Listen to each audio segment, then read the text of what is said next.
Tu as dormi dans la rue, tu as dormi dans le métro. Enfin, dormi, non, tu dormais pas. Tu avais trop peur. Déjà, pour un homme, c'est terrible. Mais pour une femme seule, c'est terrible aussi.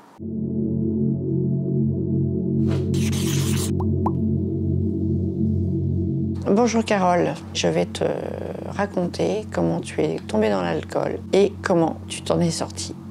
Avant, tu te sens plutôt bien. Tu t'es mariée avec un homme que t'aimes, tu as des enfants magnifiques, tu aimes les voir grandir, tu aimes jouer avec eux, tu aimes t'en occuper.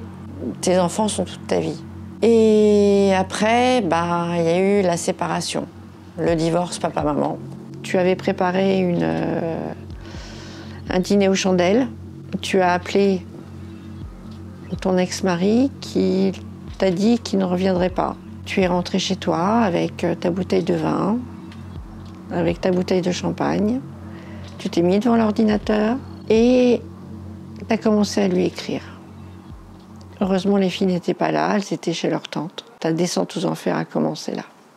Au début, tu arrivais à supporter ta journée sans alcool sans problème parce que tu travaillais et tu attendais que tes filles soient couchées. Ensuite, tu as bu de plus en plus tôt. Après, tu t'es caché.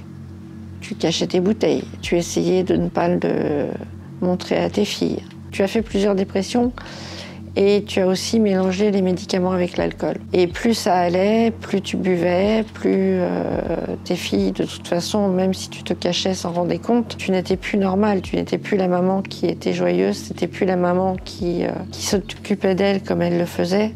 Tu étais complètement enfoncée dans l'alcool et tu as demandé à leur père de les prendre. Ça a été boire le jour, boire la nuit. Tu allais dans des fêtes, tu rencontrais plein de monde. Tu étais dans l'alcoolisme mondain, mais en fin de compte, tu n'étais même plus dans l'alcoolisme mondain, étant donné que tu buvais dès le matin.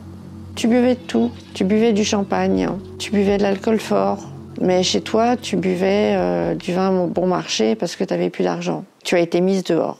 Tu as rencontré des gens qui ont bien voulu t'héberger, mais ça allait un petit moment. En 2 ans, tu es passée de femme malade alcoolique à une espèce de chose. Petit à petit, tu as eu des hallucinations visuelles et auditives. Petit à petit, tu as eu un sentiment de persécution. Jusqu'au jour où, en 2013, tu étais au travail et tu as fait une crise. Tu as l'impression que tu as des vers sous la peau, tu as l'impression d'avoir un enfant mort dans ton ventre et tu hurles. Le service de sécurité vient te chercher, appelle les urgences et tu ne pèses plus que 37 kilos et tu n'as plus que 5 de tension. Bref, tu es à l'article de la mort. Tu as eu la chance de connaître un médecin qui a essayé de te remettre dans les tours, mais ça a été très long. Tu as mis 8 mois dans cet hôpital psychiatrique à te remettre, essayer de te remettre.